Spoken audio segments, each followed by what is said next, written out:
તમારા એરિયામાં આ આવવાનું જ છે ને? ના સાહેબ, આ નવસારીનું છે બીજું સવારે. આહવાવાળાના કેટલા છે ઈ? આ રહ્યું આહવાવાળાનું. અહીં જોડી કઈ સાલ લખી છે? 2016 તમારે આ નાટક ભજવાનું છે આહવામાં. તો આમાં કેટલા લોચા હોય છે? સરકાર એમ કહે છે કે આમાં 5 લોચા છે, 6 થી 8 લોચા છે, પણ સરકારે 5 લોચાનું ફોર્મ બહાર પાડેલું છે. એક ક્ષેત્રફળના લોચા, કે આનું ક્ષેત્રફળ મૂળમાં આટલું હતું ને અત્યારે ઘટી ગયું, કાં વધી ગયું. તો આનું ઘટ્યું તો મારું વધ્યું, તો કોકનું વધ્યું ને કોકનું ઘટ્યું, એટલે ક્ષેત્રફળનો સુધારો.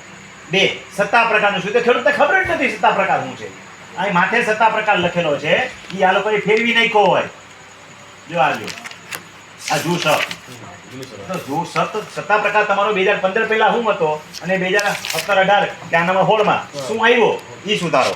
3 ક્ષેત્રફળ પછી આકાર જોડી વાળો સુધારો. 4 નકશા ફેર. તમે ન્યાદીનું ભર્યું તમારું ત્રિકોણી બતાવતું આમ ચોરસ બતાવતું, આમાં આવું હોય છે ને, એને કહેવાય નકશા ફેર, નકશાની આકૃતિનો ફેરફાર. 5 સ્થળ કબજા સ્થિતિનો ફેરફાર, એટલે કે મારું અડધું આમ બતાવ્યું હોય ને અડધું આમ બતાવ્યું હોય છે ને, આવું ઓવરલેપિંગ. 6 કબજા ફેર, દિશા જ બદલાવી નાખે. આનું મારામ ચડાવી દીધું, મારું આનામ ચડાવી દીધું, ઓલાનું આ ચડાવી દીધું. આવું છે ને કે નથી? કે તમને ખબર જ નથી? લાગે જ છે, ખેડૂતને ખબર નથી. બાકી કબજા ફેર બધે છે, કારણ કે એમાં સેટેલાઇટ થી લીધું એને, સમજ્યા? હવે આ પહાડીમાં હું ક્ષેત્રફળ હું આવે યાર, આનું વાં ગયું માનું સ્થળ ઉપર તો આવ્યા જ નથી ને, કે પટ્ટી લાંબી ગઈ હતી ક્યાંય આવીને. વાં એસી ઓફિસમાં બેઠા બેઠા સેટેલાઇટ ચડાવી, સમજ્યા? ત્યાંથી આમ ઇમેજ લીધું, અહીં આંગળીથી અહીં દેખીને ઇમેજ નથી આવતી. હવે ત્યાં સ્થળ ઉપર જઈને ત્યાં જઈને બતાવવું પડે કે આ મારું છે, આ મારા ભાઈનું છે ને, આ બાજુ જો આ કટકોરીઓ ને આટલો એટલો મારા કાકા છોકરાનો છે, બતાવવો પડે ને. કે આગે ઉભા ડુંગરા ઉપર ઉભો રહે કે ઓલો મારો થાય ના થાય, ત્યાં સેડા સિમેડા દેખાડવા પડે. સેટેલાઇટ થી શું દેખાય? તમારા ડગરા થોડા આવડા છે જ આવડા. સેટેલાઇટમાં દેખાયું એટલે આમ ફેરવી નહીં ખાખા, આનું અહીંયા દેખાડી દીધું ને આનું વાં દેખાડી દીધું. એને કહેવાય કબજા ફરક. આ કબજા ફેરમાં દસ્તાવેજ કરવા પડશે, સિવિલ કોર્ટના તળિયા ગાઈ જાય. એના માટે અત્યારે એમએમસી કોર્ટની સરકાર રચના કરી રહી છે. અમારે 2 જગ્યાએ થઈ ગઈ, સૌરાષ્ટ્રમાંથી બધે નથી, 2 તાલુકામાં થઈ છે. આ હું રવાના થયો આવવા ચોટીલા તાલુકામાંથી, ચોટીલામાંથી એમાં કામગીરી ચાલુ થઈ ગઈ. તો ધીમે ધીમે બધે થશે.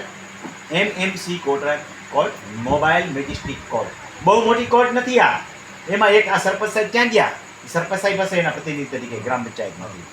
એક જે છે તલાટી હશે, એક જે છે એ મામલતદાર નિમણૂક કરશે એ હશે, એક સર્વેનો માણસ હશે. આ 5 જણા સામાન્ય માણસો જ હશે. ક્લાસ 3 હશે બધા, ક્લાસ 2 ખાલી મેનેજમેન્ટ કરશે, એટલે સરળતાથી કામ થશે તમારા. તો આ કરાવી લેવા આખા ગુજરાતને કરાવી લેવાના છે. આપણે બેઠા રહેશું તો પ્રમોલ્કેશન આ પ્રમાણિત થઈ ગયું પછી આમાં સિવિલ કોર્ટના તળિયા ગઈને થાકી જાશો તો થશે નહીં. બીજા નંબરમાં મેં સરકારમાં 22 સુધારાઓ સૂચવેલા, જે મારા વિડીયો દ્વારા કીધેલા છે. 182 ધારાસભ્યોને ઈમેલ કરવાના મેં કીધેલા, લગભગ બધા ઈમેલ થયા છે. અને મારી ટીમમાં જે 22 વ્યક્તિઓ છે એના દ્વારા મારા જે તાલીમ કેમ્પમાં મારી પાસેથી તાલીમો લઈ ગયેલા એજ્યુકેટેડ વ્યક્તિઓ છે એ બધાએ મને લોટ ઓફ ઇક્તેન મેં ઈમેલ કરાવ્યો. એમાં સરકારે 3 સુધારા મારા જે કીધા તેમાંથી સ્વીકારી લીધા છે. એક જે છે એ મેં કીધું હતું કે ભાઈ કબજા ફેરની અંદર એફિડેવિટ કરાવીને સામેવાળાની સહમતિ કોઈ આપતા જ નથી, બંધ કરો. ન જ આપે કોઈ સહમતિ. મારું ક્ષેત્ર વધી ગયું, તારું ઘટી ગયું, હું થોડો સહમતિ દઉં ના જ દઉં, પૈસા માગું.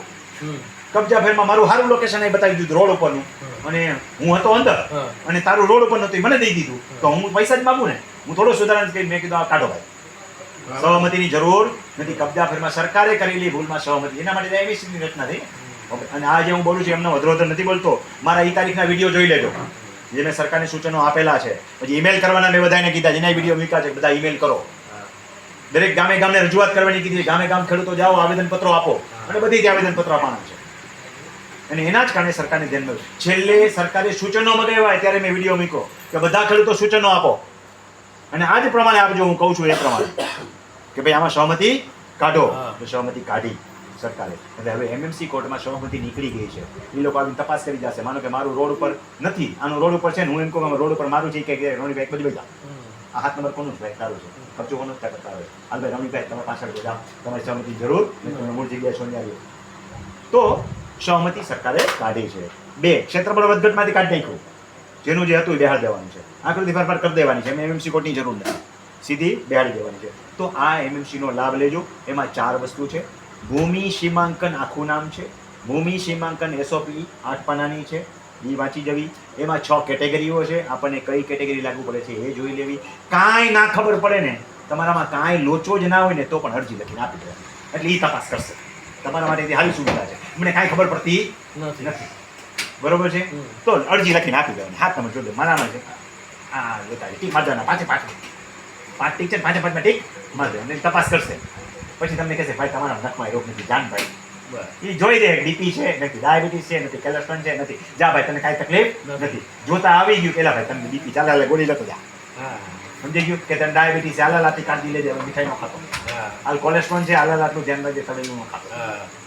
એમ એ તમારામાં જે લોચો હશે એ કાઢી દેશે. પણ તમે કાંઈ કરશો જ નહીં તો કશું થશે નહીં. ભૂમિ સીમાંકન પદ્ધતિ, એસઓપી, એમએમસી કોડ એ બધી એની જગ્યાએ બેઠી રહે અને એ કાર્યવાહી વર્ષ દિવસ 2 વર્ષ કે 3 વર્ષમાં પતી ગઈ તો પછી સિવિલ કોર્ટ સિવાય કોઈ ઉકેલ નથી ને સિવિલ કોર્ટનો કોઈ દી ઉકેલ આવતા જ નથી.